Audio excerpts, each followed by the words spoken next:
Dara binati daw ng dating benepisyares sa kanyang kaarawan.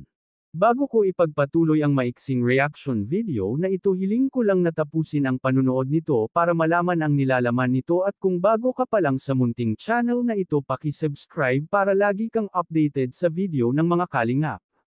At pakisuportahan natin ang ama ng kalingap na si Val Santos Matubang, Ate Edna Vlog at si Kalingap Rab. Isang mapagpalang araw sa inyong lahat mga kalingap. May mga haka-haka na binati daw si Dara ng dating benepisyares ng kalingap na si Baby Girl. Wala naman sigurong masama kung batiin man si Dara, at alam naman ni Kalingap Rab na magkakaibigan pa rin naman sila. Dahil alam ni Kalingap Rab na may group chat ang mga ito. At isa pa, magkapit-bahay lang naman sila at iisa ang barangay nila. Tuwang-tuwa nga si Dara sa mga natanggap niyang regalo.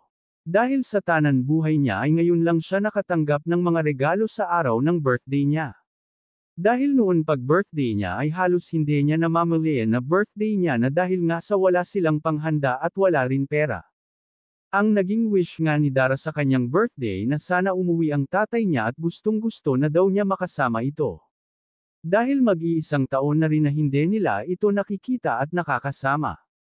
Siguro naman napanood ito ng kanyang ama at makonsensya ito at umuwi na, pero kung hindi talaga ito umuwi sa Pasko, tiyak na huwag nang umasa silang magkapatid, at panigurado hindi na ito uuwi.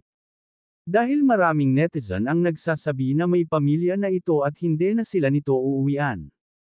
Lalo na at mapapanood nito na laging may nagbibigay na sponsor kay Dara ng pera, at alam na rin ito na may tinatagong pera si Dara sa bangko.